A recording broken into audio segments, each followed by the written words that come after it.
News, नव्या दिवसाची नवी बातमी। 9 जणांनी मारहाण केल्याचा पोलीस नियंत्रण कक्षाला फोन केल्याने मदतीला गेलेल्या मार्शलला दारूच्या नशेत शिवीगाळ करून धक्काबुक्की केली आहे। त्यांच्या फोन पेवर जाणून बुजून 300 रुपये पाठवून त्यांना अडवण्याचा प्रयत्न केल्याचा प्रकार समोर आलाय।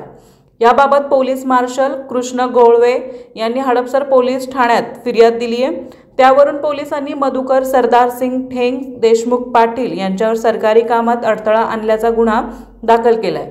पोलिसांनी दिलेल्या माहितीनुसार फिर्याद कृष्ण गोळवे हे कॉप 24 अंतर्गत सध्या हडपसर पोलीस ठाण्यात नेमणुकीला आहेत। त्यांना मार्शल ड्युटी देण्यात आली आहे। दिनांक 29 सप्टेंबर रोजी मध्यरात्री 12:15 वाजण्याच्या सुमारास मगरपट्टा चौक येथील रिलॅक्स वाईन अँड बार येथून एकाने पोलीस नियंत्रण कक्षाला फोन केला असून त्याला 9 जणांनी मारहाण केली आहे असे सांगितले।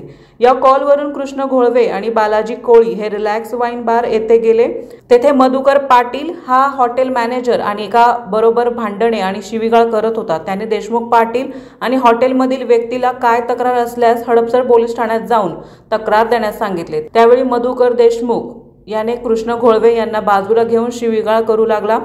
तेव्हा त्याने त्याला पोलीस स्टेशनला चल असे म्हणाले। त्यावर त्याने त्याची दुचाकीवर बसून त्याच्या मित्रास घेऊन हॉटेलमधून बाहेर जाऊ लागला। त्यावेळी तेथून जात असलेल्या एका स्कूटी स्वारासही धडक मारली। त्यामुळे ते दोघेही खाली पडले। तेव्हा पोलिसांनी त्यांना उचलण्यास गेले तेव्हा मधुकर देशमुख याने त्याला हात लावायचा नाही असे म्हणून शिवीगाळ केली। घोळवे आणि कोळी यांनी त्याला धरत असताना त्याने धक्काबुक्की करून शिवीगाळ केली। त्यामुळे तेथे गर्दी जमा झाली।